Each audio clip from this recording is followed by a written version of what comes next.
Yes. Maybe when we start to explore videos and see how the network holds up, it's just nice to have that connection, you know. Get my camera here.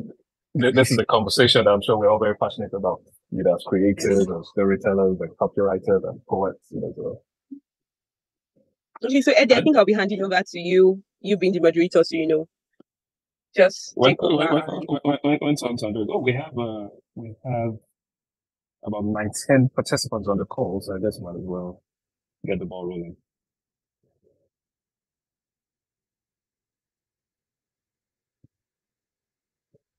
All right. Good evening, everyone.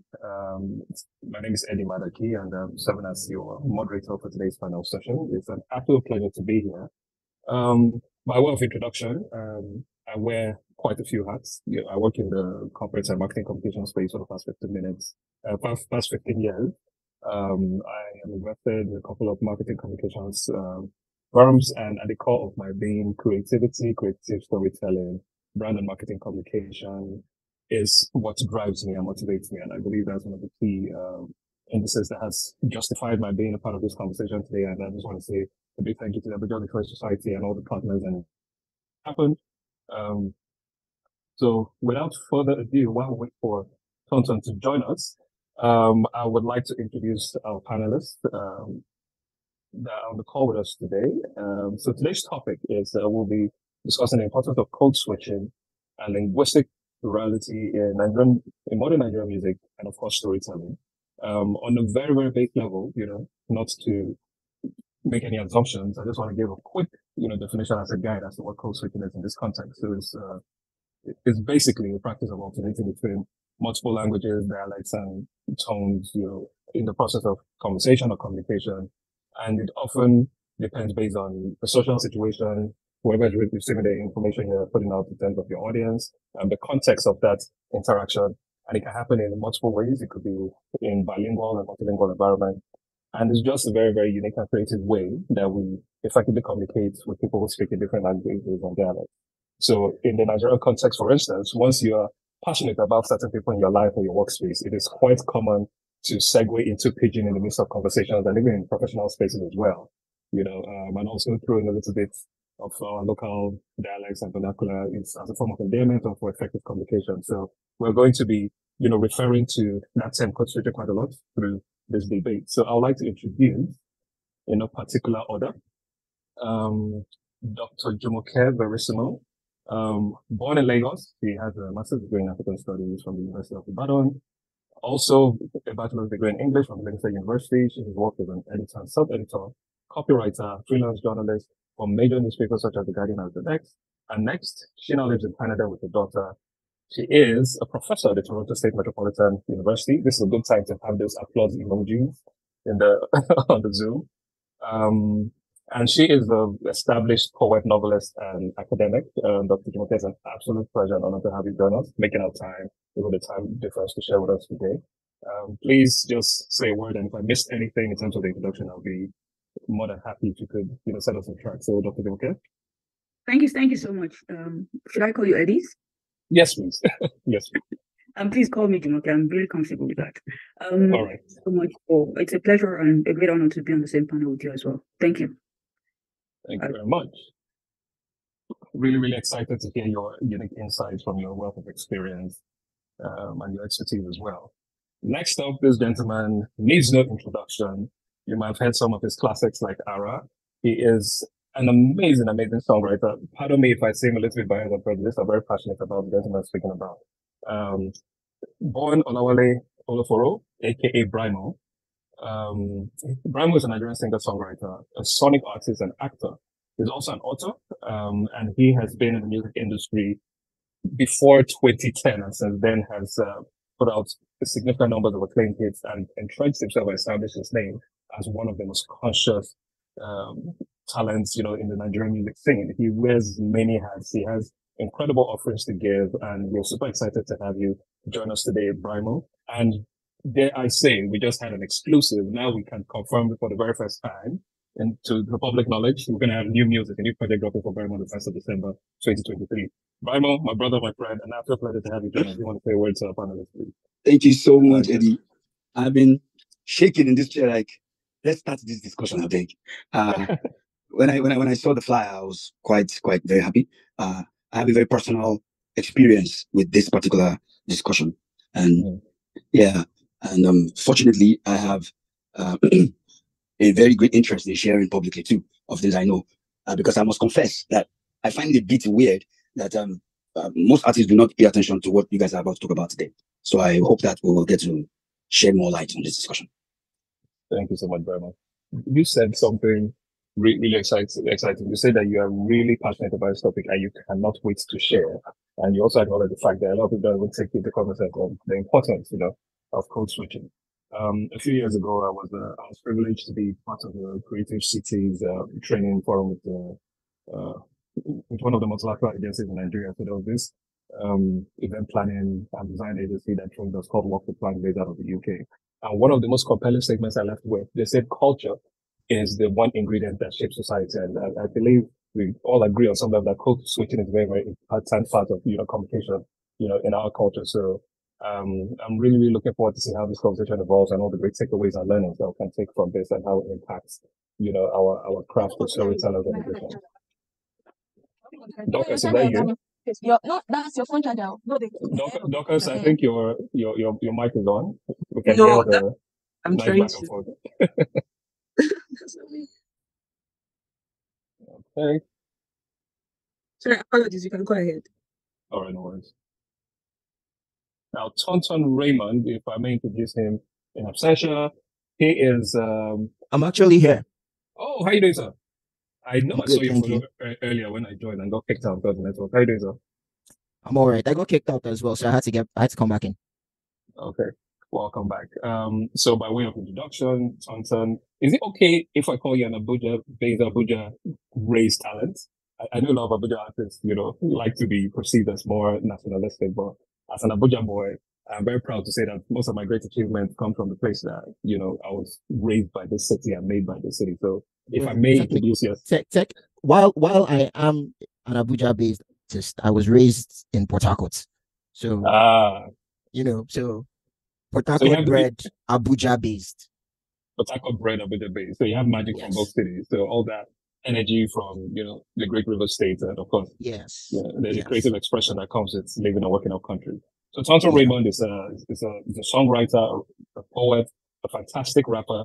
I had the pleasure of watching him on the PGM live show at Junkyard a few years ago with a dear friend of mine, Douglas Gekan, who is also a great individual in the creative space, a renowned OAP now based in the UK. And PGM basically means pushing good music. Only the finest and most refined talent get to grace that stage. PGM is responsible for the success of, talents like Thames and SDC, the Power Music. They've done great work to elevate fantastic craft, in the music industry. And Tonton is one of the special individuals that's created such a great platform. He has a lot of great titles and music like White Agbada to his credits, which I'm sure if you look it up on YouTube and Apple Music, you will love it and enjoy it as well. So Tonton Raymond, really nice having you join us today. Would you like to say a word to the participants who are on the call today? Thank you very much. I am quite excited to be here. I'm pretty interested in the topic we're discussing today. As a matter of fact, it's a topic I think that comes up in some shape or form at every Abuja Literary Society open mic. It always comes up in some way or form. So it's I'm pretty excited to have a larger conversation about it. Awesome. And to our esteemed participants, before we get into the panel session proper, we would like to have it as interactive as possible, while we might not necessarily have the opportunity to pass the mic in real time to everyone. At the tail end of this conversation, say for the last 20 minutes or so, we'll open the floor for a Q&A. But in the interim, we would love to have a very, very impactful direction and interaction. So if you can drop a message in the chat, basically along the lines of what are your expectations that you have, and we'll be more than grateful and gracious to refer to that and channel your questions to the panelists. So you will be getting real-time relevant feedback throughout this conversation. All right. Now, without further ado, we are 50 minutes in. Jumoke, I almost called you Dr. Jumoke again. Hi, Jumoke. Hi, how are you? I'm very well, man. Very well, man. So, I would like to start with you because from all intents and purposes, I believe you have the credentials to take on the question that, I want to ask, and have a better understanding. My question is, how would you, based on your expertise, how would you define code switching in the African context, code switching and linguistic plurality? And I would like you to explore it along the context of Nigerian music and storytelling in our culture, and why you think these concepts are important to the creative sector in this time and age. Thank you for trusting me and thinking that I do have the credentials. I'm a writer, and of course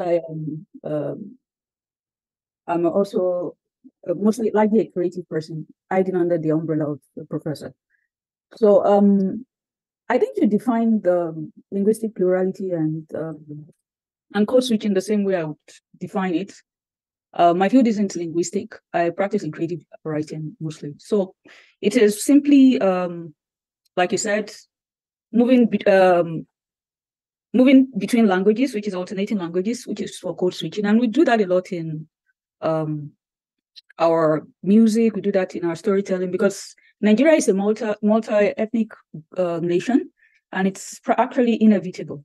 Same thing for linguistic plurality, maybe not as much for linguistic plurality, because Nigeria, unfortunately, isn't one of those nations that have pushed that its citizens learn more than just their own indigenous language. So unless you have people who have lived in areas that are outside of their own ethnic group, you rarely have Nigerians who speak 2-3 languages, as you find in a nation like India, So perhaps in future that happens. So when you have it included in music and our storytelling, it is simply usually a way of creating representation or creating emphasis. I'm going to talk likely from this area of storytelling because I write mostly books, even though I enjoy the music of Brimo and the like. I have done likely mostly. Thank you very much, Julia. So I have done mostly writing, and I cannot pretend to know about music when I don't. But I can just make like references to them. So regarding storytelling, to the music that I've listened to. So regarding storytelling, for instance, I could begin with Afsat. I know we saw the video that was shared online. I don't know her last name. Afsat. She was talking about something about I can't remember the title of the video now. It's a spoken word poetry. Is her name Afsat or Alimat? I can't remember. But she was saying something about how it's important to speak our own language. But in the course of performing that poetry, she went on, it's Afsat. Okay, Afsat Abdullahi. Okay, thank you, Bash. So Afsat, Afsat's actually had this very, she's a good example to use for this, because she goes on to say that she's talking about the importance of, the pride she takes in speaking a language, and then she goes on to speak the language in a way that if you don't even understand it, you get the context. And in reference to context, which is what we do when we tell stories. If I'm writing about a character, for instance, that is learning or trying to be maybe an Igbo person who is aggravated about something, if you are Nigerian, you don't show your anger in English, in a way, especially in writing. There is even if your use of the language isn't fluent, your person is going to come out. If you are Tiv, if you are Ishan, any language that you speak, and that's essentially is what we use code switching for representation. My own problem with it is that I don't think many of our languages are represented in our storytelling. Likely, you'll find the true. I don't want to use the word major. Major makes it seem as if they are the most important. I'd rather like to use the bigger ethnic groups, because they have larger numbers. And so you have those, the lack of representations, which brings us to the issue of, are we telling enough stories? And in telling enough stories, that's when the representation and code switching begin to intersect even more, because the more books you read and the more languages you access, when the writers use their language in their work, the more access you have to that language. There's this musician from Edo now that has the slang. What's his name? Please forgive me. It's Are you thinking of Charlie Poppy? Yeah, Charlie Poppy and Edo. I like the fact that he not only popularized the older man's music, but he brought attention to Edo music in a way that it's largely been dominated by the ethnic group that have the larger numbers. So essentially, what I'm trying to say is that for me as a storyteller, the essence of code switching, and I'm guilty of it too, because when I'm writing stories, usually I'm writing about the context, and you want to populate your story with Nigeria. The only thing you're thinking about is Igbo, Yoruba, and Hausa. And that's not where Nigeria ends, really. So the idea of code switching for me is also about representation. It's about also diversifying Nigerian literature in a way that goes beyond I'm writing in English and showing Nigerian language, but also showing the complexities of the nation itself. Thank you. Thank you so much, Moket. That was really, really impactful and insightful. I believe the perfect, launch to this conversation. What really jumped out to me is, your references to, code switching, reinforcing representation, sustaining our culture and heritage, in storytelling, and in music, especially in a time where we live in a very, very highly westernized era that a lot of our traditional culture stories, are just, fading into oblivion. So it is integral to pass, this nuggets down to generations to come, because, if you don't know your past, you definitely will know your future. So thank you so much, Jumoke. Tonton, I would like to segue to you, real quick, right? Now, as a rapper, as a writer, as a poet, you have an interesting challenge, which is that you're looking to, not just for a commercial gain, but just to promote your message to a wider audience. You are looking to reach a very diverse mix of people locally, and I believe internationally as well, right? So yeah. I believe code switching comes naturally to you, in your craft. However, a lot of people argue that code switching may alienate certain audiences. We have seen this in popular culture today. There are certain people that don't like, let's say, an Odumodu, for instance, because of his way of code switching and the references he makes, as well. So there's that, real and present risk of code switching alienating certain audiences. So how do you, as a rapper and poet, respond to this criticism? And do you think this limits or broadens the reach of Nigerian music and, of course, Nigerian storytelling? So first off, I'd like to say I do think that it broadens the reach of our music, our stories, our poetry, because we're a diverse people. We're diverse people, and it should show. That diversity should show in our arts, if that makes sense. So we can't expect everybody to do things the exact same way. We can't expect our different artists to sound the same. We can't expect them to we can't expect them to speak about things in the same manner. Everyone is going to approach it from the angle that they understand, and from the angle that is informed by the environment where they were raised, right? Yeah. So I do think that code switching plays a very important role, and I would like to stretch a little beyond just code switching to elements like how we pronounce, and elements like pronunciations, our accents, and things like that. I'd like to stretch and go, farther in a way. Let's take a rapper like Vector, for example.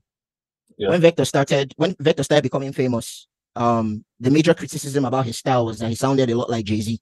They're like, oh, he sounds too foreign. He sounds a lot like Jay-Z. But I would argue that over time, Vector currently has a style that is his own, that he owns, in the present day.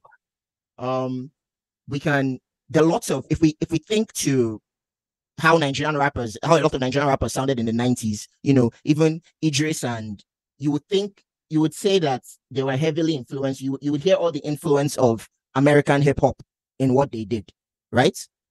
But in the current day, we've been able to develop our own sound to the point where there's a kind of hip hop that is Nigerian. You hear a female song, it is hip hop music, and it is Nigerian. You hear an Olamide song, it is hip hop music, and that it is Nigerian. You hear a Vector song, the same thing. You hear songs from Show Them Camp, the same thing. And I'll say that they kept getting better at it with each Clone Wars that they put out. So I don't think that code switching limits people from reaching an audience. If anything, rather than alienating a group of people, it instead makes the group that it is paying, that it's targeted at, it makes that group pay even more attention to what is being done. And then there's the parts of people also coming to enjoy things that they had never had a chance to enjoy before. Whenever I think about this, it makes me it makes me look at people who when they start rapping, they sound extremely American, or they sound or if they're trying to make grime, for example, they'll sound extremely British. But then you have someone like Udumodu, who you mentioned, who's currently making, he's making grime that sounds Nigerian.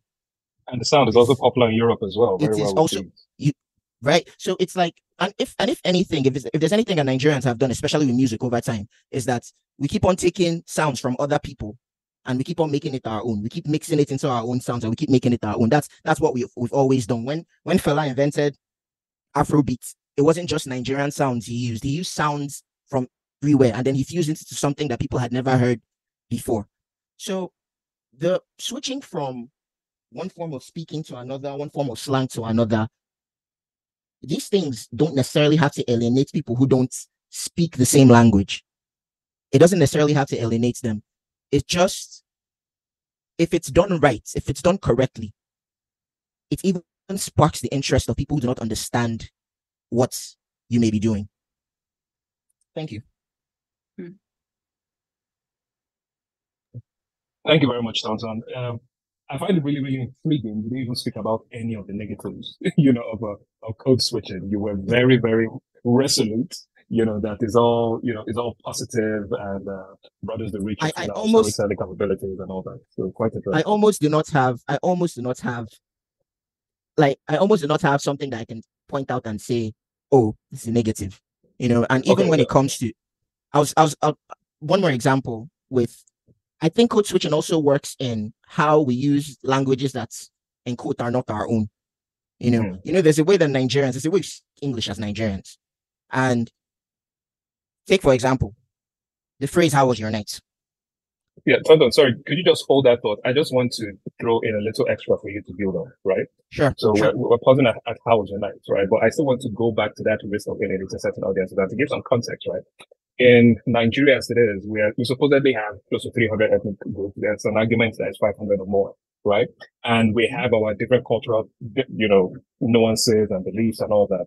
And I'm sure you would agree, globally, code switching, especially from our clients, where everyone welcome, people are intrigued by our sound, our slang. You go to South Africa, you go to Asia, everyone will say how far now, or, throw something to show that, okay, we watch Nollywood, we know what you guys are about, we know what you think, right? However, locally, there's a real and present risk, whether as an artist, a writer, a poet, when you leverage on your particular dialect or cultural nuances to code switch, it might not be received very well from people in other regions. And as such, you will find a lot of creatives forcing themselves to adopt different sounds and different messages and learning, to just have a more harmonized, holistic reception to their craft. So in terms of the alienation, I want to challenge you to look locally. Do you think that as much as it has a lot of great positives, there's a real and present risk of code switching in the Nigerian and African context to alienate some people from our client? I completely get that. And I would say that I personally think that the problems we have are because we do not code switch enough. It is because of the lack of representation. I'm from a minority tribe per numbers. I'm from River State. I'm from River State and Bayelsa. I'm Ijaw. That's the larger ethnic group I'm part of. But even on a smaller scale, I'm from a subgroup of Ijaws, and I would say that the problem is not that people are code switching, is that we do not have enough people doing it. Let me give an example of a song that became popular. What? Everybody's doing it. Not enough people are doing it. Not enough people are doing it. Not enough people are doing it, because if enough people were doing it, everyone will be able to find representation. But it's not enough yet. And yes, there is some, it can also seem like it's not enough because some tribes and some ethnic groups are smaller than others. So, they would have larger numbers. But the example I was going to give, I think, I don't know if, does everyone still remember that Shade and Why Me song? Oh, yeah. That Shade and Why Me song. Now that song was sang in English and Ogoni, right? A lot of people have no idea what Ogoni language is. Ogoni is a tribe in River State. It's even in River State, it is a small tribe, right? And it didn't matter that the song was made in Ogoni. It became popular enough for the entire country to sing it. But then, one artist becoming popular with a particular language is not enough for it to spread around the entire country. One person can't keep it up on their own. So that's why I'll say it's not being done enough. Because if we want to be honest, I was raised when I was growing up, I was in school. I was to a certain extent, I would say that I was in secondary school. I was kind of taught to be ashamed of my heritage as a Nigerian. Teachers will make fun of students who couldn't pronounce words properly because the way they pronounce it in their native tongue, creates some issues when they're trying to pronounce the same words in English. Little things like that. And I think that it is part of this what's the word I'm looking for? But I think it's this scarring children to a certain extent that have made some even grow up to distance themselves from their language. It's around now that our culture, our way of doing things, around now that it's becoming popular again, that it's becoming something that's considered cool, But I think that it isn't cool enough yet. It can become cooler. Like, it can become way, way cooler. And the more it becomes cool. Yeah. No, you're just dropping facts on facts. I just want you to pack some, so that we'll have, some feedback from some of the other panelists. But I would love to. So the more it becomes cool, the more people will do it, and the less people will feel alienated. Thank you so much. And one of the key takeaways, that resonates for me, you really made it quite clear that we are not code switching enough historically. And, even in the present, when it feels like, there's a larger level of adoption in the code switching and linguistic plurality, basically. So, and to that, Brimo was out there saying, everybody's doing it. So, Brimo, I want to come to you now. So, unmute your mic. I want your response to that. Are you there? I'm right here. Awesome. Okay, perfect. So, Brimo, the artist, and the man, I remember in 2011, we went on tour together, the Pepsi Links and Friends tour, I believe. And you have always been a conscious artist. You've always infused cultural representation in your art.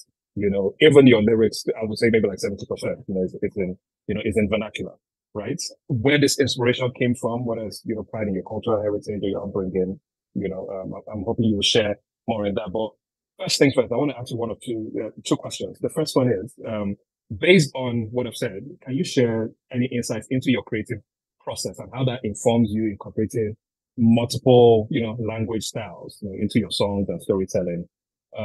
As an artist, how do you make the decision about when and how to code switch? Is it you're writing a song, you're looking at the European market, and you want to code switch to take care of them, or you're looking to tell a locally relevant message that is politically conscious, and you want to connect here? What informs when and how you code switch, right? And then secondly, this is a tricky one. A lot of people argue that code switching can reinforce negative stereotypes or perpetuate harmful narratives. How can you as an artist, or how can artists in general as storytellers, how can they use code switching responsibly and authentically to represent, the larger, populace that, they take care of or they represent? I'll pick your last question. Okay, cool. And the first, I would say, actually. You want to start from the last and then the first? That's fine. No, I was going to comment quickly on the first thing you said, which is that my 7% of my songs are in vernacular. Actually, there is almost equal percentage of my songs in all of 3 languages. And this conversation is very important, like I said before, because I must start by saying that code switching is laziness inspired by destination addiction. Now, destination addiction is a literal phrase for when people want to go somewhere else to find happiness from wherever they are. They think happiness is elsewhere. Well, I'm borrowing this for a metaphorical meaning. This is the desire to speak a different language, to think differently, quickly, not realizing that you are being lazy. This particular situation, I was fighting with it as a boy when I started writing songs, and I'll be like, why do I just quickly speak Yoruba on the next line? I realized that I was being lazy. That every single time the first language that pops into my head of the 3, Pidgin, Yoruba, or English, I will settle for the line. And because I speak the 3 languages, I'll be thinking in the 3 of them. So I'm likely to find a replacement for the language in Pidgin while struggling to write it in English because it's not my mother tongue. And because everybody is doing it. And in all of history, the public have never gone in the same right direction before. Leadership is always required to steer the public the right direction. By that definition, everybody is code switching, so it is laziness. Now, after Son of a Carpenter, I decided completely that I will never do it anymore. It's very unprofessional. And then it's multitasking. Writing in 3 languages every time. And multitasking destroys your brain. Now, if a writer writes in English, the book will be 80% English. There will be phrases in other languages that will be bracketed, that will have to be explained. it will be in English. A writer cannot be lazy. You cannot write 10,000 words and be lazy. So you write in one language. So I decided that I was being lazy to write like that. Now, it took me 8 months to write MDNS. But then it took me 3 months to write Osho. You see, because MDNS was the first time I stopped code switching or tried to do it. But I didn't succeed very much. I did it on a couple of tracks. So I said I would do it again. I started doing it more and more. By Osho, I made 34 songs in Pidgin, some songs in Yoruba, some songs in English. I finally broke through. I finally decided that I was a true artist. And so code switching is actually insight into everything the Black race does. Even in American rap. Every generation of rappers try to rename the hip hop brand to kick their older brothers out. The Nigerians took Afrobeat and put an S in it. And they're trying to create legends in it. They're trying to be first at it. So it's a thing we do. You take from your parents, you bully them and take it from them by force and say it's your rights, and then you just take it and then you rename it and pretend it's yours. So it creates a backlog of things that we're abandoning. Then when white people see it and take it and organize it, we'll say they stole it from us. No, we always abandon things. We get bored. But this boredom is becoming a problem. Since I stopped code switching and started focusing on every language when I write songs, I feel better. Now, I took a break from that and went back to code switching on a collaborative album called Ethos. I regretted all of the experiences around the thing. And I said, I'll never take my word back again. I'm not going back to code switching. Okay, that doesn't mean much. My point is, I felt better. I felt more professional as a musician since I stopped code switching. So I started on the path of discipline to make sure when I'm writing in English that I write in English. When I'm writing in Pidgin, I write in Pidgin. Of course, there's a lot of loopholes. There's a lot of bargaining and fading in between Pidgin and English. But I try to make sure that I reformat my tone even so I can sound like Pidgin. And then I make all the songs in Yoruba. I made a song, half of 9 in all Yoruba 9 songs. Then I made Amatan and Winter, all English songs. Now, when I'm writing in English, it takes more time. So I always go for the English songs first on every album so that I can go to the dictionary and listen to how the Americans will pronounce the word, how the British will pronounce the word, and how I should pronounce it as a Nigerian. It doesn't sound like I borrowed the accent. I must sound confident and ground when I pronounce the word, but I must be Nigerian. However, if I have matter twice in a sentence, I go the matter matters. Then I'm allowed to go the matter, it matters. I'm allowed to do that because I to avoid tautology, you're saying matter twice or matter twice. That's an American. But now there are 2 of those words. I can just flip it and enjoy both accents. And you realize I'm in Nigerian when I get to the last one. And then, because you are right, there's a lot of cultural aspects to it. But the most important one is the widespread laziness amongst artists, which is problems for the rest of the country. Especially here where music is one of the most private medium of communication. And coaching is even one of the least problems. It's a professional problem. The real cultural problems are in misogyny, in all of the lyrical contents that puts the genders down, puts the poor down, puts down a lot of weird things I would say, So yeah, that would be my take on code switching. I think that less people should do it. We need more discipline in the scene where people can focus on the language they are speaking so that you can actually have more fans in all of the languages that you speak. All. And I'm proof of that. I swear to God, it works a lot. It's amazing. I have people in Warri who love me, people in Port Harcourt, people in North. I have people who love me in Lagos. I have people who love me. I've not been to New York since 2013, and New York is my second biggest streaming every week, even for London. So you say adopting code switching the unapologetic way that you do is a lot more effective, than trying to be pragmatic. Switch is on the or lazy, like you said. Yes. So switch the code on the entire track if you're going to sing another song. So let the code switching be about the album, not a song. Yes. Okay, that's given me some ammo for my next question. Jumoke, I'll have a quick question for you. You, amongst the panelists, you're actually the first one to make references to, individuals that have adopted code switching in their craft, especially when it comes to, to storytelling. I would like you to, dig deep on that a little bit. Would you be comfortable to share some examples of artists or storytellers that you may have studied or come across, in your day-to-day who effectively use code switching in their work? And how does this enhance their storytelling? As, members of the literary society, I'm sure there's takeaways that we appreciate and want to adopt, as we navigate, writing stories and poetry and the like. So could you cite a few examples with references as to how they've adopted code switching effectively and how it has enhanced their style of storytelling? Yeah, first I could say, I'll give examples, but I wanted to also say that before I start that, The nature of the country as being multi-ethnic, if we are not switching or employing linguistic plurality, then we are transliterating, which is simply translating our indigenous language straight to English. And that itself is not really English language, per se. It's not British language, it's not American language. And that's where we come in with Nigerian language. So the idea of code switching is prevalent in, I don't want to say it's general, when you have fiction writers, prose writers.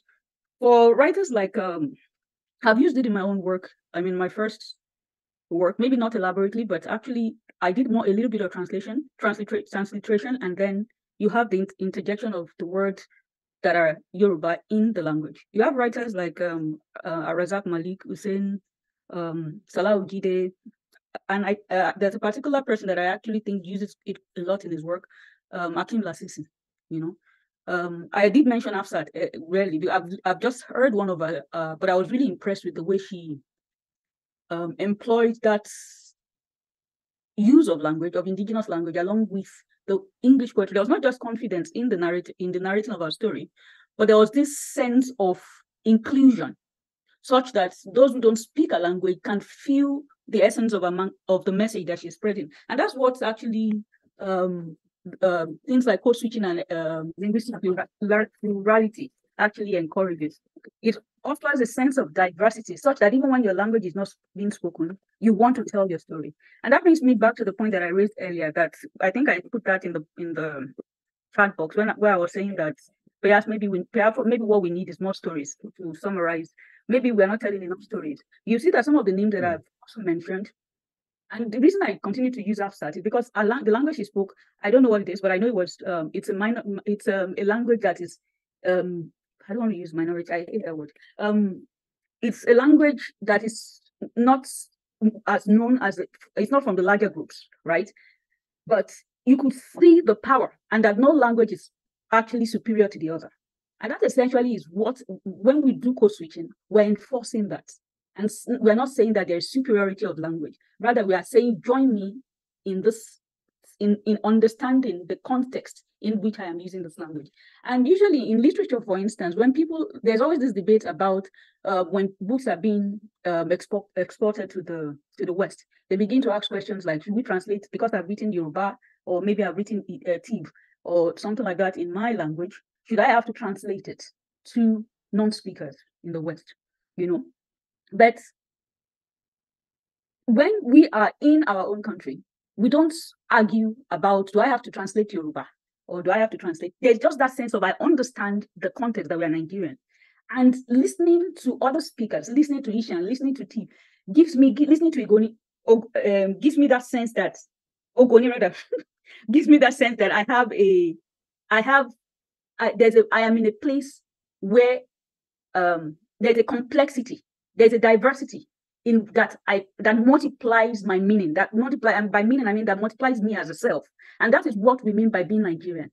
That we are not alone in the language that we speak, that our language is influenced by the words that come from others. And when we trace the languages that we speak in itself, you know, they come from, the root of some languages come from interaction from other languages. There are words for Yoruba, like Alubasa, for instance, that is borrowed. And you find that being traced to languages. And when we use that in popular music, in popular literature, we are spreading our we're emphasizing our Nigerianness. There is more positives than negatives. And Razak Mali, for instance, writes mostly in English. He does a bit of transliteration, but when he uses his language, he does it in a way that you can understand what he is saying, and you don't even have to understand the language. So sometimes when we're thinking of code switching, there's usually, I think there's a question that Kabura asks here that is asking, is code switching wrong? Which will bring me back to the next point that I'm going to make, which is about receptance. And I think somebody did make mention of it earlier again, that maybe I'm going to paraphrase it about, I think when he was talking about Ogoni, why am I calling Igoni rather than Ogoni? I'm sorry. He was saying something about how a particular song got people recognizing Ogoni. I think people know Ogoni. We have writers like, we did have someone like Ken Sarua, who have always, like brought the group into to the attention of the Nigerian public. We need more Ken Saruas. You know, we need more people writing literature that speaks the language that they speak using code switching. And I must counter Rhymer, even though I love the music, but on this note, I would have to counter you writing laziness. I don't know if that works for if the idea of laziness works for music, but in writing it is different, because in terms of when you're drawing characters, when you're drawing plots, when you're drawing, all of these things are used to emphasize the story you are telling. So if, for instance, I'm going to go back to Ogoni speaker. If I want to create a character who is Ogoni, who is Ogoni, I'm not going Ogoni. Ogoni, please just pardon. Ogoni. Ogoni, I'm so sorry. If we have a writer, I think it happens to the best of us. That's why. It has to come out. So when a writer who is trying to create a character that is Ogoni, for instance, begins to use straight British English, there's something pretentious about it.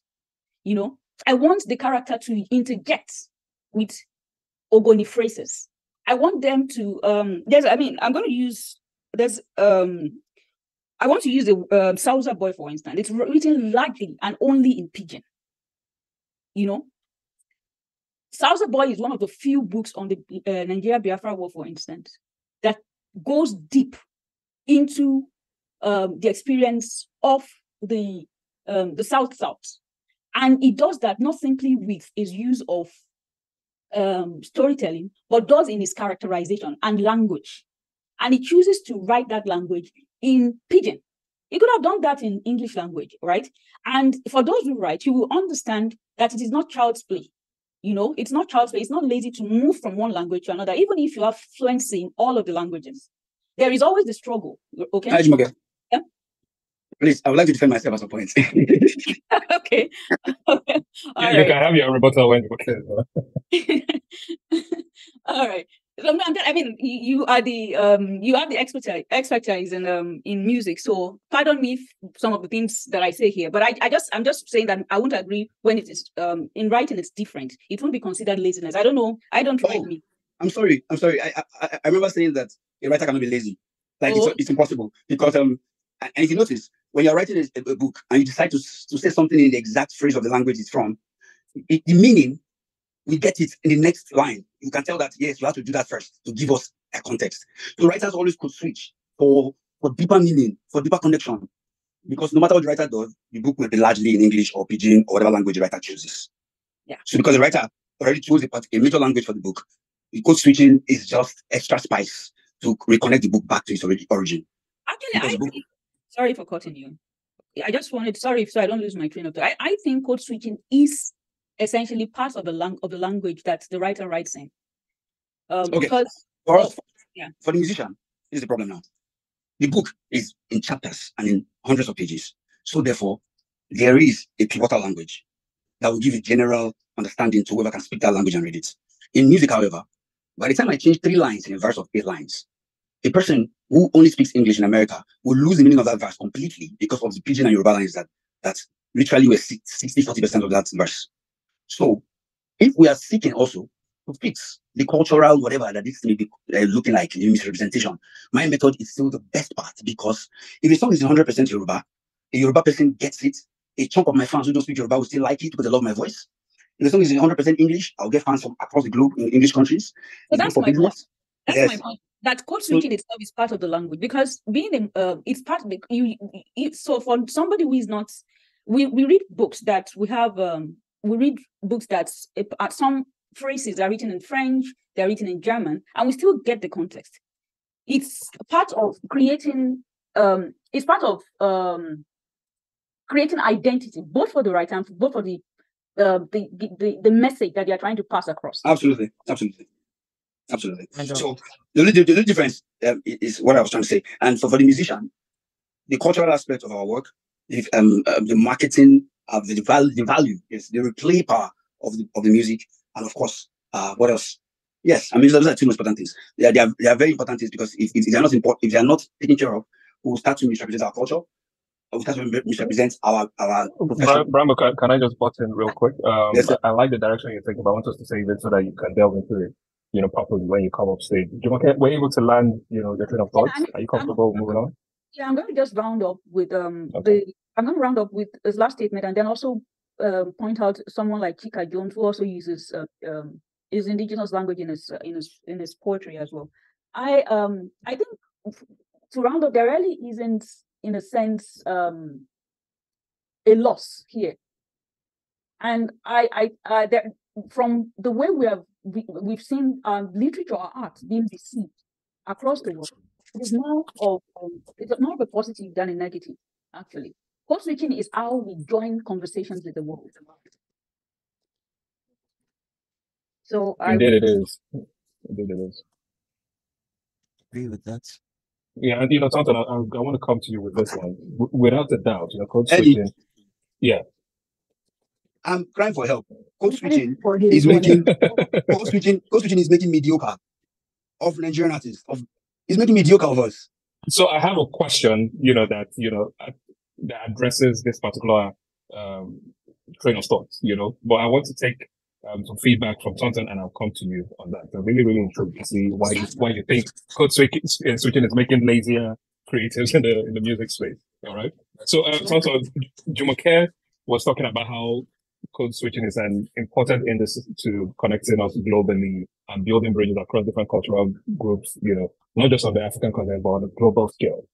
Yeah. Tying that into this time and age where we have unique media channels, of course, like social media, where you can put out a piece of work in Nigeria and then reach 10, 20, 50 million people across the world, literally, in seconds.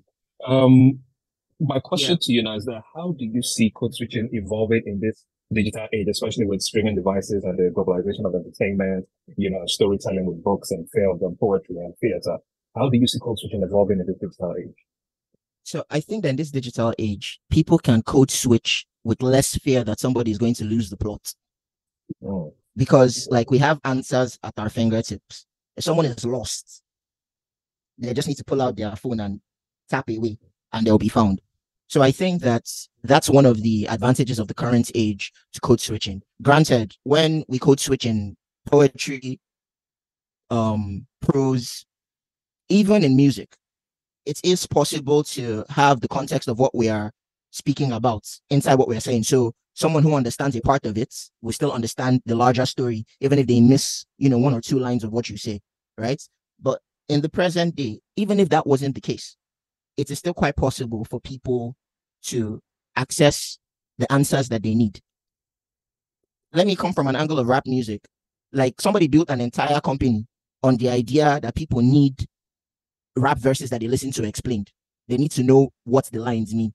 And that's how the website genius.com was born. Initially it was Rap Genius, currently it's genius.com. And you put up lyrics on Genius and then the entire world can go there and comment and explain line by line. Even the person that made the song can explain line by line. So in the current day, anybody that is lost can be found. Thank you, Eddie. True. Yeah. Thank you so much. Brimo, coming to you now. Yes, Tonto. So let me pose you my questions, and then you can lead with your response to Tonto, right? You have said repeatedly that as much as there's a lot of positives, code switching has the potential pitfall to drive creatives to be lazy with their expression. It's almost like an escape, an easier way. That is your perception as to the challenge that comes with code switching as a negative.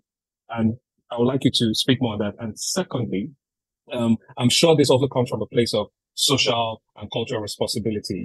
Throughout through your craft, you are constantly driving advocacy and speaking on a range of topics, social political issues, cultural issues, and so on and so forth.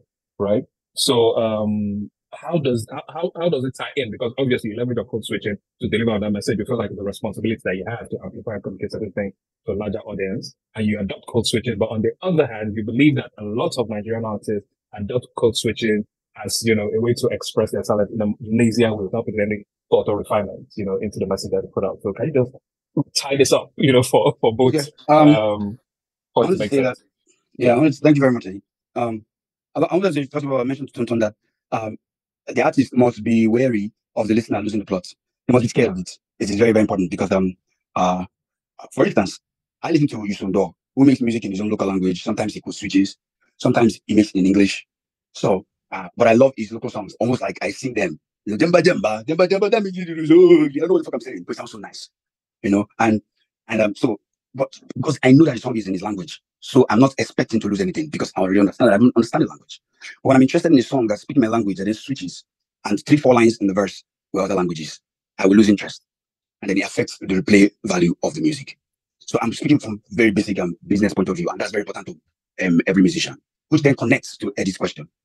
I get what you're saying, but on the other side of on another side of an artist that code switches without necessarily keeping a count on how he does it. Yes. Damian Marley. I personally think that Damian Marley is one of the greatest. Yeah, so Damian speaks in patois and regular English, and he switches between both of them like no man's business. There are a lot of people that love Damian Marley songs and don't understand a thing he's saying. So like that's why I can tell you this. I can tell you this for sure. The interest will wane if you code switching. Code switching is not the different language that's the problem. It is the amount of code switching in a song that I'm talking about specifically. So when you code switch a lot in one song, a person who doesn't understand the languages you switch to all the time in that song will lose the plot of the song. And that's anticlimactic because they were getting it. Yes. It's a psychological thing. So yeah. So Bravo, if I think Jumoke wants to say something. For instance, right? Eddie. No, let me just interject. Is your argument that code switching can dilute the purity of the language? It doesn't lead to effective communication. Yes. Is that what your argument is? Yes. For instance. Okay, so Jumoke wanted to respond to that. Jumoke, I want to answer you, Eddie, please. Let me answer you before you run. I want to say that. Okay, I mean, I'm not particularly sure about Brian's argument because there is someone like Angelique Kidler, for instance. I mean, she does a lot of code. Yeah. It has not diminished our art. I'm insisting that when you focus on the language, more patronage. Yeah. Then the other thing I also wanted to say is it's also about inspirations and music genre. So when you were talking about the way you write, what I was reading in your comment was simply about what the inspiration that you got. The inspiration that you got required that you write in a particular form or in a particular language. No. It was a simple business choice. To get more value, to attract better audience. But Bremo, that's the thing. I get it's a business choice, but I don't. For instance, I have Rihanna's Te Amo for the perfect co-switching song. So they are perfect songs, but there are not so many methods of co-switching that are perfect. There's only one or two. This is the one example. But Rihanna's Te Amo, it's only one word. It's only one word. That's the only word. We're talking co-switching and how it might affect the value of replay of the song, right? That's what I'm talking about. So I'm saying this. When you use Te Amo, she explained Te Amo on the last line of the chorus.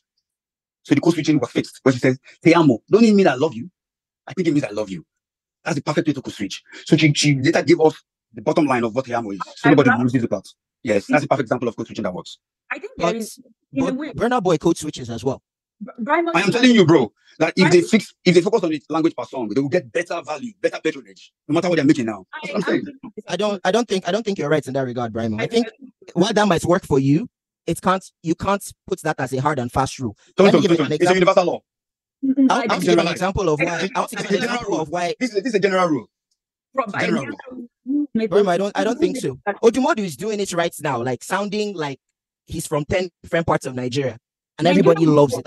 Nigerian literature's existence depends on code switching. I don't know if you read a favorite book, even the Half of a Yellow Song that actually got international audience. Things Fall Apart. Those are English books. Huh? The English books. When you read them, those books, the characterization at different points, they use code switching. And that's the point I'm trying to make. The books are 80%, 90% in English. Still. Because now, the act of code switching does not necessarily mean that it's going to be absolutely, moving. It's called, like when we started the definitions and all, it's alternating the language. Now, alternating the language, even when we as people speak and we get very enthusiastic about the subject that we're talking about, there's almost a point where we say things like Abina, things like that. They come in. We interject with our own, local colloquialisms. Exactly. It does not necessarily mean that we're not still speaking English. Yes. You guys are making an argument. You're making an argument for me. Yes. So you're making an argument for me. No, I'm not making your argument. My argument is that everybody does it without thinking about it. It is a trend. It is a widespread trend. That's the first marker of it being bad, first of all. Everybody does it. That's the first marker. Just because a lot of people do something doesn't mean it's bad. It is dumb. Everybody does dumb things. Everybody always does dumb things. You also forget that one thing you have to remember. Okay. If I may, let's just circle back, a little bit, right? whether as a writer, songwriter, storyteller, we have a mandate or duty, right? Because this art form shapes society, shapes culture, it drives development.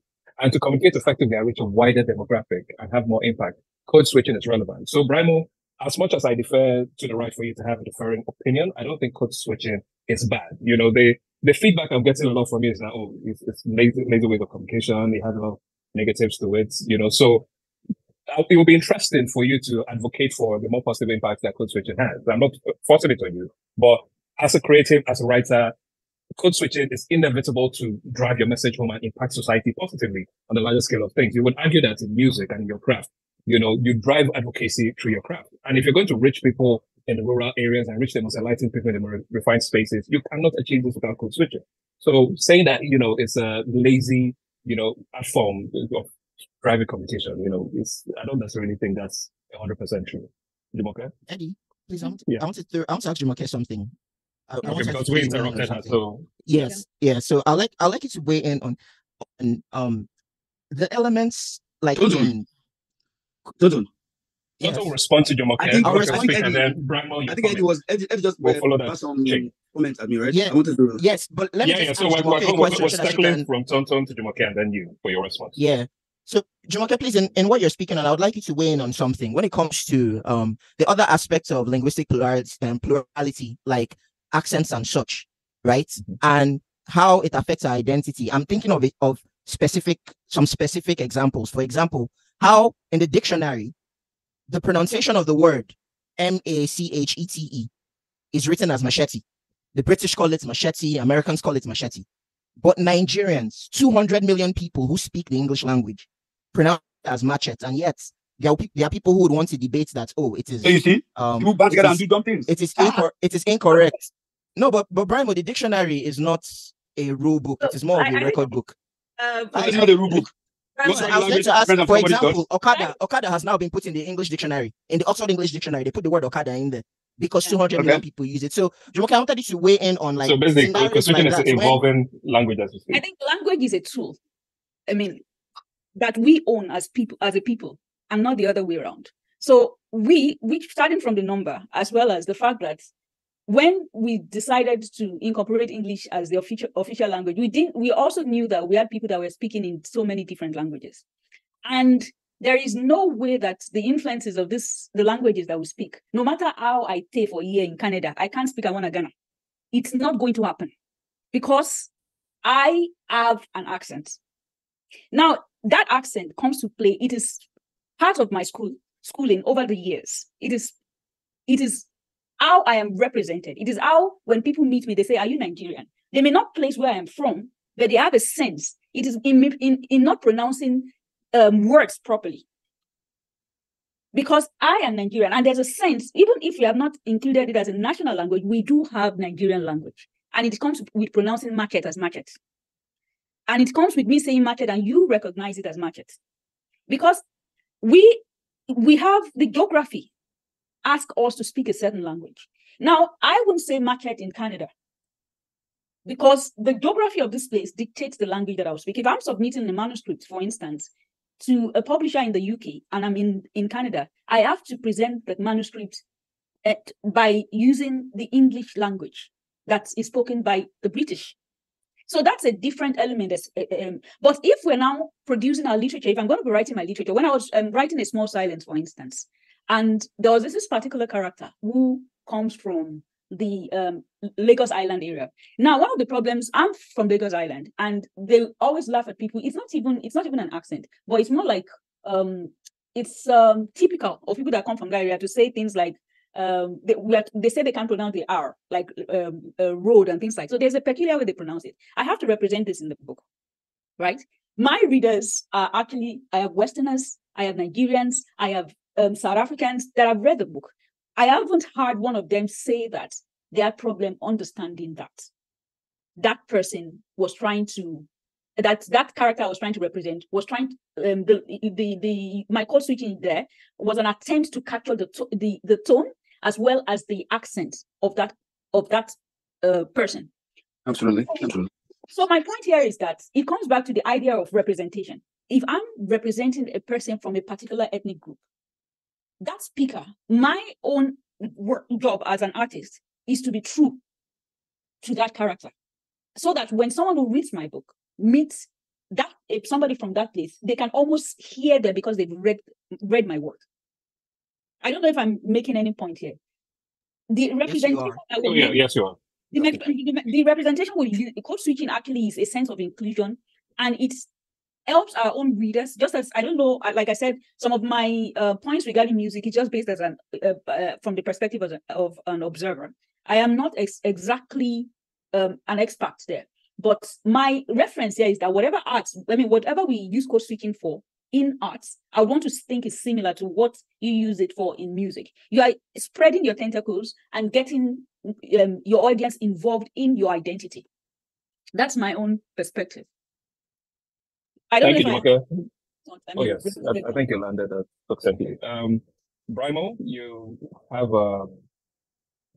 you have 5 minutes because we're at 6:20 now, so we have 20 minutes to wrap up the debate and 20 minutes to take a Q&A. So Brimo, we love your responses. You keep it within 3 to 4 minutes. That would be great, so that we can have our closing argument and then take questions from the chat, or anybody can come on stage to the mic or ask any of the panelists any questions they have.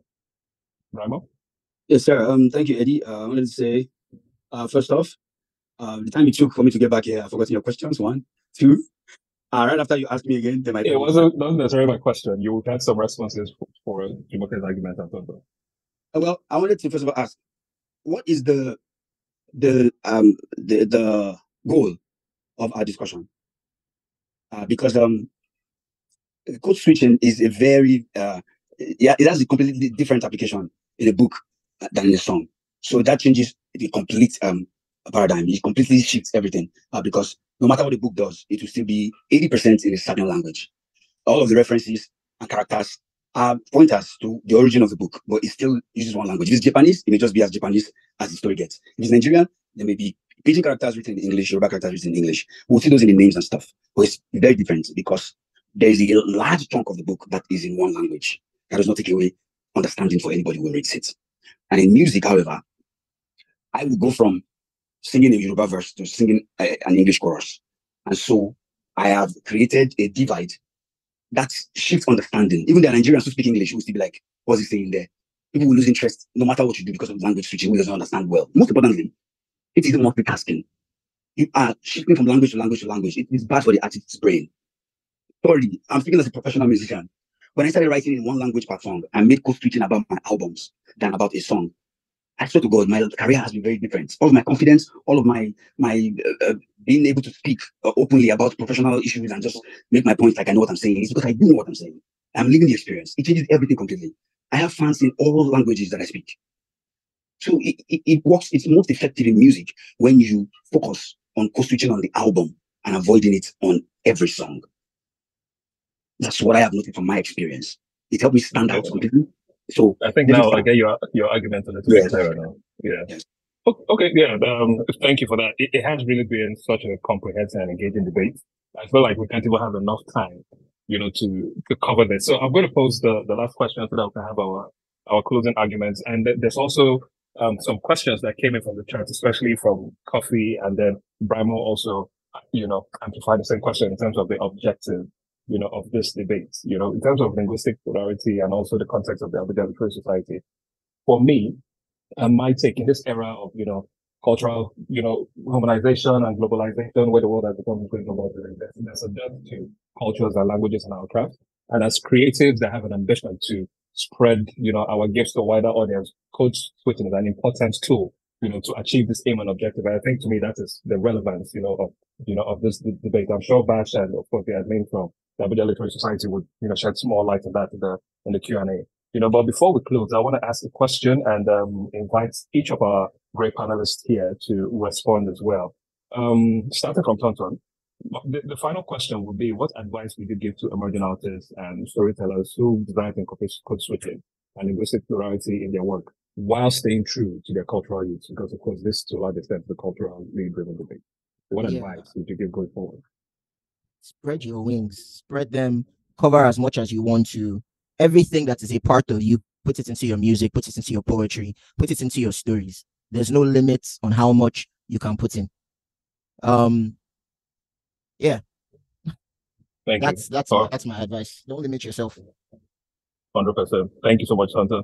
Brimo, you have dropped, nuggets throughout this debate, but that same question, what would your advice be? You made reference to the fact that, in adopting code switching, adopt it as the narrative album to album, as opposed to, kitchen sinking code switching as an entire project in one particular album. So what would be your final, advice to emerging storytellers, on how best to embed code switching in their work while staying true to their cultural roots as well?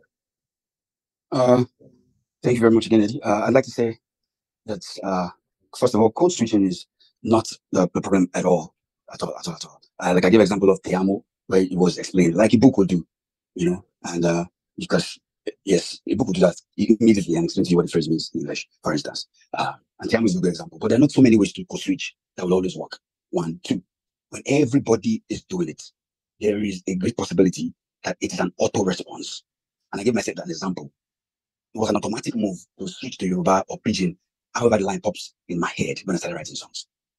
But for some weird reasons, from then on, I was interested in writing a particular language pop song. So that may just be the only way to code switch perfectly, but it's not on the same song. So it's not necessarily code switching because you're on a different track. If code switching can apply to the album, then that's the code switching. But that's the only way to garner patronage in all of those single languages, because everybody who speaks it trusts that you will supply them deliverables in the language you understand the most. So your fans, and there will be still chunks of them who like the other languages just because they like you. So it's a good way to focus on. It's an advantage to be able to speak more than one language, even if you're speaking in English. It's an advantage. So people in the street can hear your song and like it, just like the same way somebody in an office likes it. So, so my last argument is code switching is great. It's amazing. You may not be able to avoid it at the beginning of your career because you're in Nigeria and you speak all these languages, you pop in your head. But to focus on specializing and letting every language stand by itself in your work so that you can have an in-depth, like really, really get hold of people who understand those languages. So if I can speak English, why not just improve on it and make more songs in English? And it helps me a lot. I was in the UK about 3 years ago for a concert, and at the airport, before then I had not traveled for like 4 or 5 years. So they were like, wait, yeah, what has kept you away for so long? So you took my passport inside. On coming back, the old man was just going on and on. You are fucking amazing. You listen to God is in your mind. It's like, oh my God, one of the best songs I've heard in Nigerian. You sing like that in English. It's so lovely. I was like, God, thank you. Because you got the entire song in English. And they all like, I'm coming to a concert tomorrow. I come see you there. I was like, whoa, this is huge. It was a great win for me. So real, so beautiful. So that's what it does. So nobody loses the plot as they're listening. Nobody loses the plot. They listen to that song. They get that one song in the language that they get. So I think it's very important in part of our development over the years in our career to focus on being able to do that more and more. It's good for everybody. It's good for my brain. When I'm writing English songs, I write all of them in a batch. Then I close that part of the album and write a Pidgin song or Yoruba songs so that I can focus on one thing at a time. That's all. So multitasking can be in different departments of your work. But if you are multitasking on the same task, I don't understand it. It's crazy. So focusing, specializing every of those tasks to one particular language of expression is better for business, better for cultural representation, better for everything. Okay. Thank you. Thank you so much. Very, very insightful. Okay, I just want to put a little spin on same questions. What would your advice be to storytellers who want to go to switches and linguistic plurality in their work while staying true to their culture? But switch here is that how would optimize code switching, ensure global relevance for creative from our region? What should be on how best that code switching and take global relevance across creative music and storytelling? I think for me, I'm going to take my response to that is just, it might seem like a tangent, but my response to that would simply be learn crafts. Learn crafts. And language itself is just one of the things you learn when you're learning craft. If you learn language, you'd have to engage with things, elements such as code switching and how it applies to the work that you're doing. One shouldn't go into any work with the intention to, if you do have an audience, right, with the intention of trying to think for your audience, because you don't see people's mind. I, as an artist and as a writer, my audience is to tell them what I think, because sometimes my audience do not even know what they think. And so that comes to the idea of code switching. Sometimes people don't even understand how they code switch until they see it represented in the work of others. And so it comes back to my point, which is learn craft, learn language, learn how to use it, so that when you travel to any part of the world, You stand on your feet as who you are. You are represented as you and not as someone else. Because essentially, if you're code switching, you're already saying that I am more than one person. I speak more than one language. I use this beyond the way that it has been given to me. Because we should not forget that English is a colonial burden.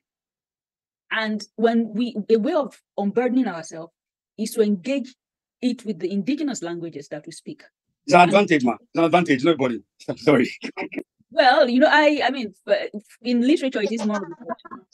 If some of the research have shown people who learn Yoruba or learn their other languages faster and better. So I mean, that's another debate which is not met here. So it depends. And there are people who speak lightly in their indigenous language, and to speak more than language is a plus. But to return to my point, I'm just going to stick with learn craft, learn language, and that would if you learn craft, learn language, no matter how it will be relevant anywhere. I have read Oriki interjected with English in parts of the world, and I was celebrated. And I've heard other writers use code switching in their poetry, and we celebrate them. So it is not about the use, it's about the craft. If you do it well, you will be acknowledged. I don't speak Afsat's language now, but I loved it, and we celebrated her. And that is what it means. Not many people understand Yoruba, but when you sing your song, Brimo, we celebrate you. It's essentially about craft, about knowing how to do it and when to do it, and why. My apologies, okay. I also think people listen to me. I often think so. People celebrate the work. People celebrate the work. We are the one that give you feedback. You do the singing. Abi, no be so. Yes, the feedback tells me that you celebrate my work. That's what yeah, tell us why. Because that is the point. I'm just whining you. Like it's not being celebrated. It's people having we cannot have enough time. This conversation just keeps on giving. Right, I'm whining you. Must we end it now? Must we close this thing now? Abba, well, it's in the streets. Our participants are finally have been able to give us almost 2 hours of their Friday evening TGI, so we don't want to be too crazy. But we need to still take questions as well from the participants. There were a lot of great engagements in the chat, and we have give or take. Probably will take 25 minutes to close today's debate. So I would like to invite any questions. Eddie, I just wanted to also include that when artists are being celebrated, we get lazy, we get obnoxious, we just become a problem. We start depending on everybody and start moping and start bitching and start nagging. And when we're up and make sure our work is celebrated instead and enjoyed, we get more intelligent, we get smarter, we get more upright. So in my experience, the way effort I put in my work is the reason why I find more strength to return it all the time. Why I'm not signed, why I'm still independent, 10 years into an independent career, why I compete with people who have signed internationally, even though I'm just locally based. So it is the effort, professional effort that goes into it. It works a lot. It's almost like a no-brainer. It's what Americans do. All the songs you have from America in English. If Celine Dion sings in French, it to be French. You think the English version and the French version. We, Latinos, are most likely the ones who mix language the most. So it works all the time. There were times Americans were bigger here. Brimo put out a song called Declan Rice in English and pidgin. And of all the songs, when Arsenal signed Declan Rice as a player, which person's song did they use to introduce the guy? Odumodu Zone. So I don't think that there's a single rule. Just because some people have just one language or choose to speak in just one language or sing in one language doesn't mean that those of us that employ linguistic plurality, that doesn't mean we're wrong. Tonton. My argument on this particular discussion is that if the artist focuses on a language per song and communicates clearly in one language, they will get more returns than they are getting when they mix languages. They will be interpreted. That's the end. That's why we have translators. Yeah, exactly. Exactly. My same panelists, can we take questions now? We're really tight on time. I see a lot of great engagement from Aurora and Martha. So do you want to, come up stage and pose a question to panelists? Coffee, if you're still on the call, great to have you repeat your question as well. And anybody else who has questions, we have time to, 3-4 questions. Any takers? No pressure. I know it's so triple and I can call out by name, but I don't want to be too bullish.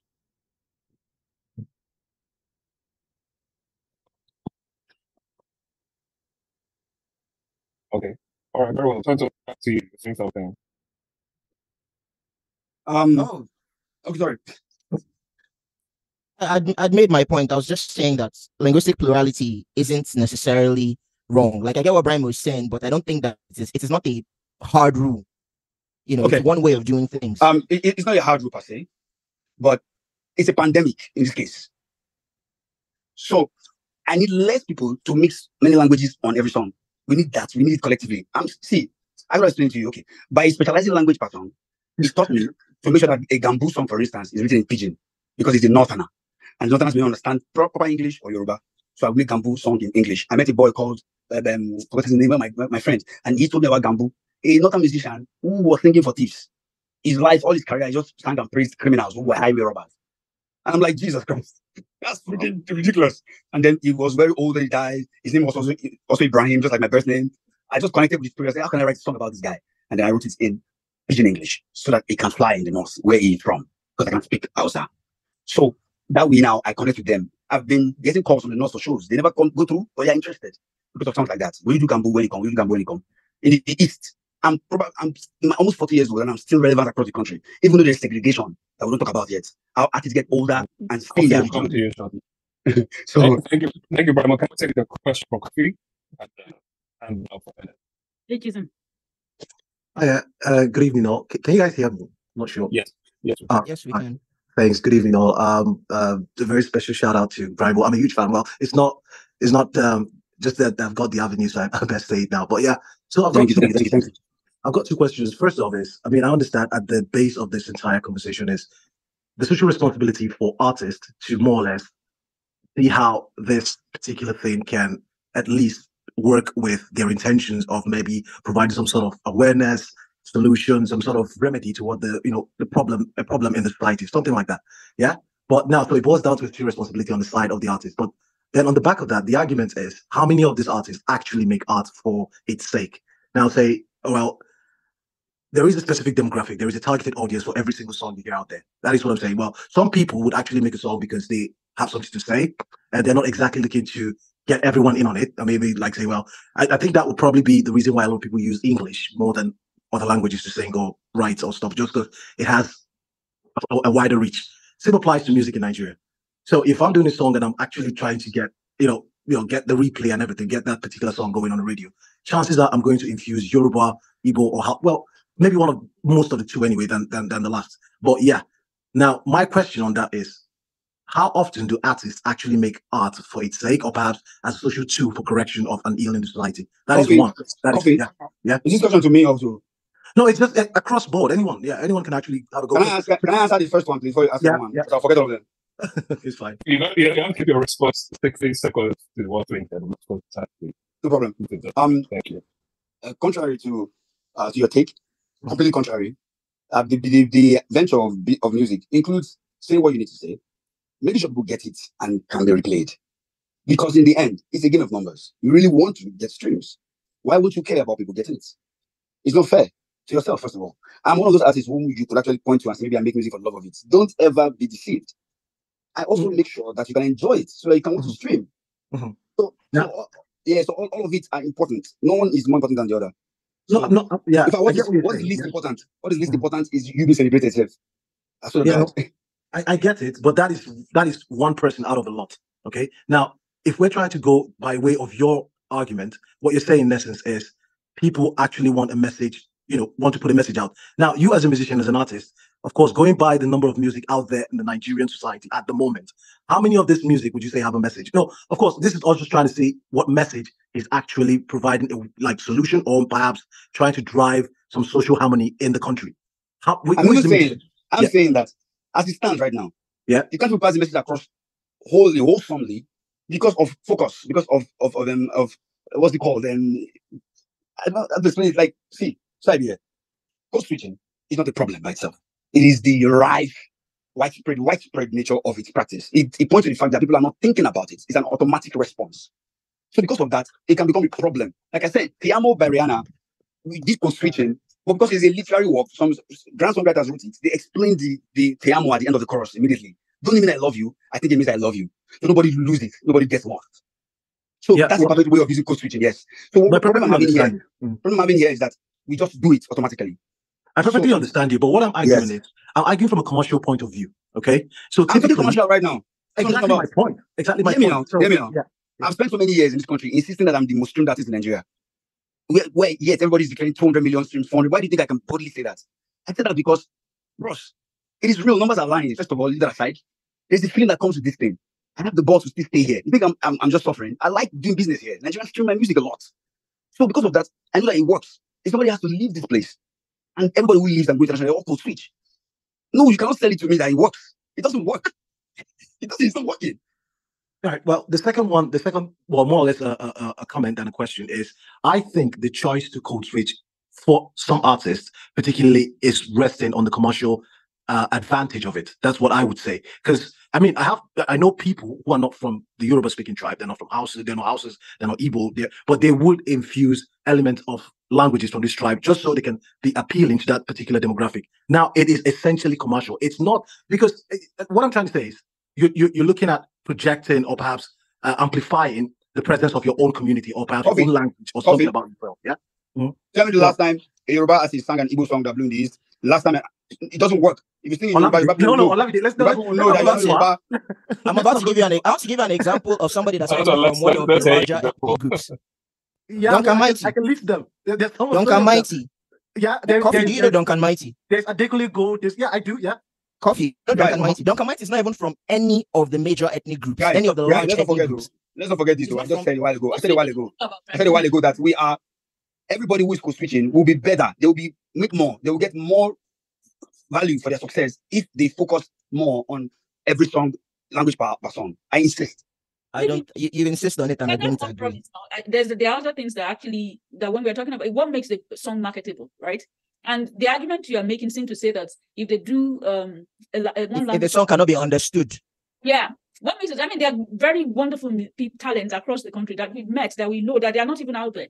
They don't even sing. They sing R&B. You would think that they are like maybe born in the US or UK or one of these countries, but nobody even know them beyond their own compound.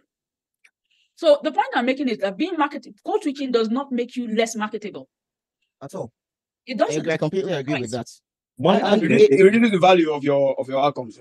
My argument is that it makes you more marketable. Less marketable. When you were singing Agolo, Jumoke inside that song, is Damian Marley less marketable? They'll be most marketable if they focus on every language per song. So, Brimo, you are saying that Damian Marley will be more marketable if he decides to split his songs into Patois and English? He does now. He sings songs in English, songs in Patois, complete 100%. No, I'm asking you and he has songs where he mixes it. I'm asking you if you're saying, so that's what you're saying. That's proof that he's not co-switching automatically. He's conscious of co-switching. No, but Brian, I think that's actually a completely different question. Let's get something else. This perception is based on your lived experience, right? This is the problem. This is based on your lived experience. It might not be the same for other people or that, create spaces. For instance, writing, or, it might not. The argument is that this is your lived experience, but it might not be consistent for other art forms or other creators. You are in a very particularly genre. For rap music, it might be different. Like the references also made with the most black. Eddie, I sort of God. Everything about Rhyme today. Can coexist. I know. But you have worked out a system that works for you. The argument here is that code switching is applicable and can work in different. If there are no generalizations, there will be no banking system, marriage system, there will be no systems. There are many generalizations. This is one of them. In the music business, this is a general rule that works. You will stand out everywhere where you focus first on expressing yourself in mediums that are clear to. Okay, so yes. Ajabo Hustlers, Odumodu Black, Burna Boy. I don't know about music. In literature, originality is key. And originality comes from understanding your characters, understanding the language that you use, understanding it so well that you can replicate them. If you're writing a realist fiction, for instance, you want to replicate the character or the ethnic group or the social context in which you place that character so well that somebody can say that I've seen this guy at the bus park. That's. So, Jumata, let me just piggyback on this real quick. So, I'm going to be speaking, I know I'm moderator, but I'm going to speak on my background, marketing communications, right? Why I believe code switching is relevant to commercial success and growing on a global scale is that in my career, through my journey as a marketing consultant and building campaigns, right, great stories around campaigns, every major tier one global brand is code switching to amplify and reach wider. It is inevitable in business, it's inevitable in every sector. Do you understand? So exactly. And language doesn't remain in one place because of how language moves. You have to move too. You just keep making my argument for me. If everybody's your arguments, you just keep repeating that phrase. And then if everybody's co-switching is a problem. Because of our conversation here, do you know how much code switching that we've done? Oh my God. So This is it's inherent. we're discussing professions, right? We're discussing professions, right? Like We are discussing professions, right?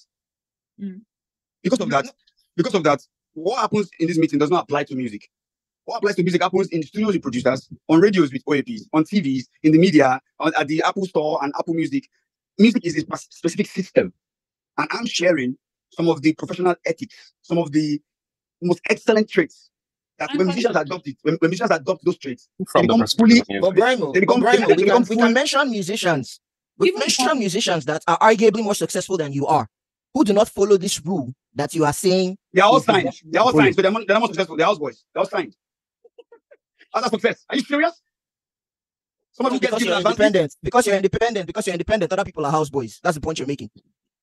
That doesn't sound very respectful to your peers and colleagues. You are disrespectful. You just told me that they're bigger than me. That's disrespectful. I would say said arguably. You can arguably say they're bigger than you. Hello. It's not arguably. Comparison is rude. That's right. Can we circle back to the objective of today, please? I have been quiet. I've been listening. May I speak? I'm not a moderator, but may I speak? I was at Abuja Literary Society 10th year anniversary celebration. We did something 15. I was at 20th, and I've been listening. And I've been learning, even though I see very dissenting views from Jumoke and Raimo. May I please appeal that if we are to continue this discussion, let us continue as before. Let us not go to name calling. Let us not go to insulting.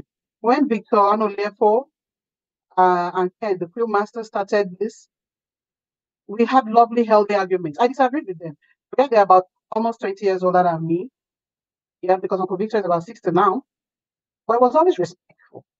May I appeal that please let us put the little things aside and focus on the big things. Yes, I'm not saying Jumoke was disrespectful. What I'm just saying is I have a physically contrary opinion to Raimo, and I've liked how you have held on to yours. And I've found it very, very interesting that Raimo has held on to that. I'm actually going to start paying attention from now on when I listen to musicians. Does this person use two languages for one song? Or does this person do one song in one language and the other in another? Although I think, if my memory serves me well, these things are actually a kind of mixture. There's no hard and fast rule of compartmentalization. I'm sorry to interrupt. I'm not the moderator, but please may I appeal that we should focus on the issue, express our differences in a mature manner without any implied or overt disrespect to each other. We can do it. We are all adults. Hi, madam. Hello. This is Brian. Thank you, I wanted to say that things can get passionate. It's all right. There's no problem on the timeline. We're good. I just wanted to mention that it is important that everybody understands that as far as the music business is concerned, I'm the most experienced person in this meet. Probably the most experienced artist in the country. So what I'm saying, everything I say, just use 1 minute for each person to round up. Can we not please make this about pride, please? Can we just understand what I'm trying to say? So, ladies and gentlemen, we're quite on with time. All right. So, I really wanted us to make our closing argument very much simply that I'll move forward. So, I will make my statement and then we'll wrap up in the next few or so minutes. You know, so this has been a closing argument too. That intervention was not my own. Yes, ma'am. Definitely. You know, what I would just like to say, you know, just to settle back and then bring us back to the objective of this, you know, this debate. We've had a lot of, you know, interesting feedback, enlightening debates and insights on the importance of code switching, linguistic plurality, modern Nigerian music, and storytelling. But I would like to leave up with a quote from the late Britain of Nigeria, Little Giant, I'm sure we all know what right? He said, until lions have their own history, the history of the hunt will always be referred to the hunter. So let us remember that in that context, that code switching and linguistic plurality are not just tools for expression, they are the voices of life that ensure that our stories, our music, our heritage are not just heard, but celebrated by the world. You know, I just want to thank the panelists for their phenomenal contribution to the balance and all that arguments. It's been a great learning experience for me. And, you know, let us continue to shine and project Nigerian creativity on the global stage and stay inspired by forums like this. So in closing, I'm going to wait just 4 minutes, basically 3 minutes. I would like to give Obehi 60 seconds to make a closing remarks, and then the panelists can wrap up with a quick, farewell message, 30 seconds. Okay, you may unmute your mic. My name is actually Obehige, not Obehi. And it's Obehige. my name. Yes, so I'm Mrs. Obehige. My first name is Ine. Okay, what I want to say, and okay, you may not remember, but I have attended some readings when you had a book, I think 2009, AWF. You will not know me, but I've followed you. Of course, I've also followed Raymond. There is no such thing as anyone being wrong. Two of you are right. But I want to, why I asked to be allowed to speak, I want to say something I was told when I started writing. Unfortunately, due to motherhood and life, I regret, but we get back.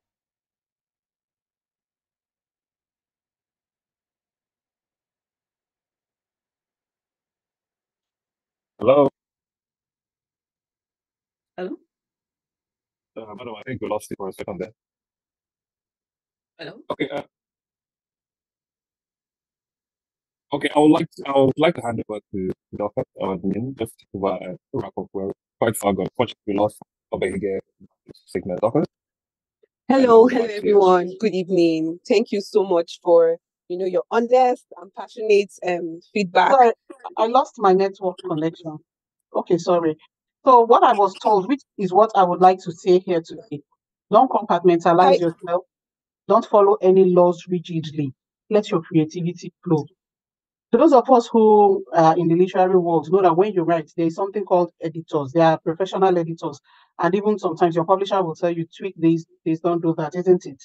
And from the little I know, and I'm not contesting with Raymond now, from the little I know, in music, some things, you may also write a song, but when it gets to the production stage, the producer may tweak one or two things or edit one or two things. So please, by all means, write.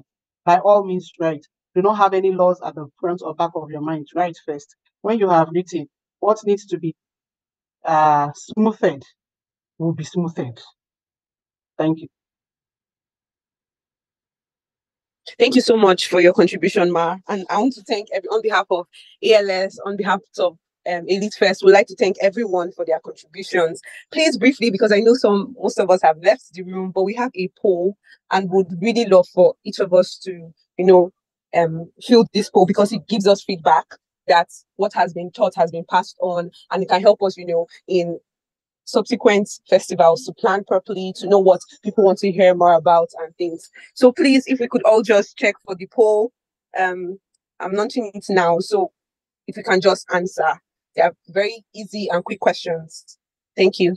Can we mention if we can see the poll? Yes, I can see it. Awesome. Thank you. Please, you can see it. Okay, try going to the end of those options in front. You see those 3 dots. You probably see a poll. Yeah, got it. Thank you. Awesome. Thank you.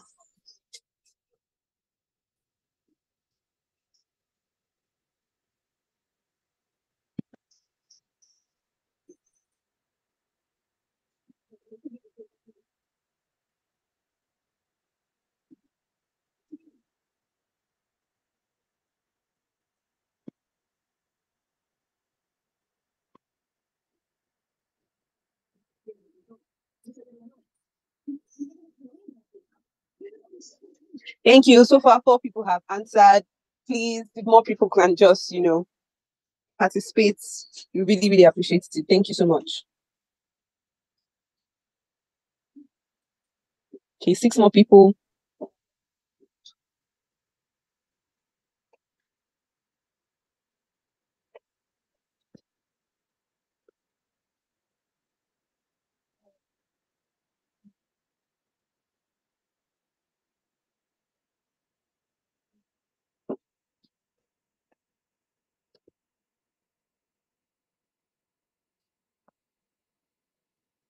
Thank you. So far, only 6 people have participated. Please, if everyone can the questions are really straightforward and easy. Please, thank you.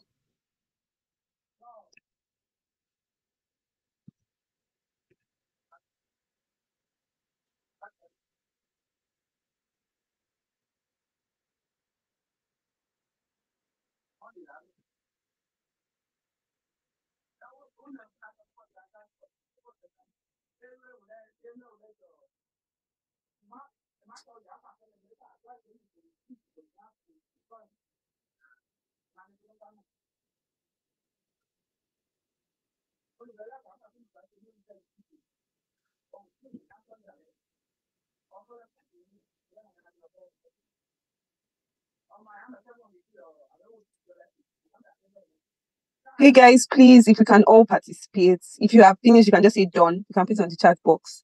We really appreciate it if everyone. This helps our feedback. This helps us do better. Please, please, please. So far, we just have 7. We have to go. Please.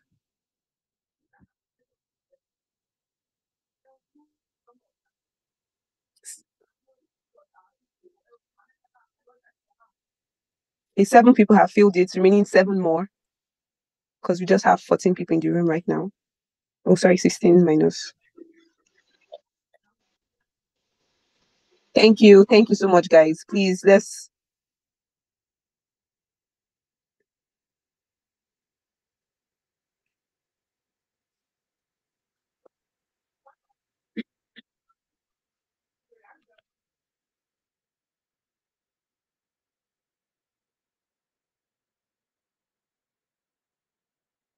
Thank you so much, honey. Thank you.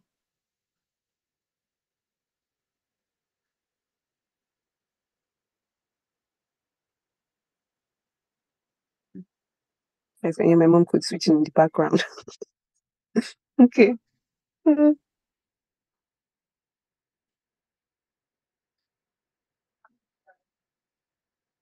I just want to encourage us that the disagreement, the difference in opinions between the panelists gives us an opportunity to even do more research, to form our own opinions by ourselves, look at the history, look at, different things. Let's just see it as it means to, I like something that Jumoke said. She mentioned how your audience, you have to be mindful of the fact that, okay, when you come, they might not even know what they know, but it's your duty to say what you understand and take back that feedback and research and form better opinions. And I think this panel has really, really encouraged us to do that.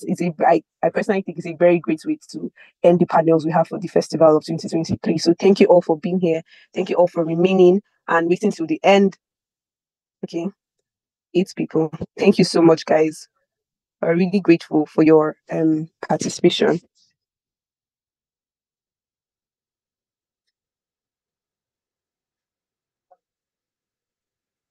Thank you for the invite, and thank you so much. Thank you very much for the invite. That was a wonderful conversation. Thank you. Thank you so much. Thank you so much, guys. A pleasure to meet everyone. Thank you so much for the opportunity. And thank you to Abuja Literary Society for organizing this. I guess the festival is also part of the things they are doing. Thank you for the work you're putting in. Thank you. Thank you so much. And I think I'll use the opportunity to invite us. We are having a book and arts fair tomorrow at the Embassy of Brazil. It's free, but registration is compulsory. If you go to our page, you see the link, just a very quick and easy link to register so that you'll be able to come in. But it's very free. We're going to have vendors, various activities. We're going to have a jazz and poetry concert. We're going to have a fashion show. I mean, there are vendors who come to sell books, fashion items, just so much. It promises to be an amazing, amazing close to the festival. Thank you all so much. The venue is Embassy of Brazil tomorrow. It starts 9 a.m. and it continues through the day. Thank you so much.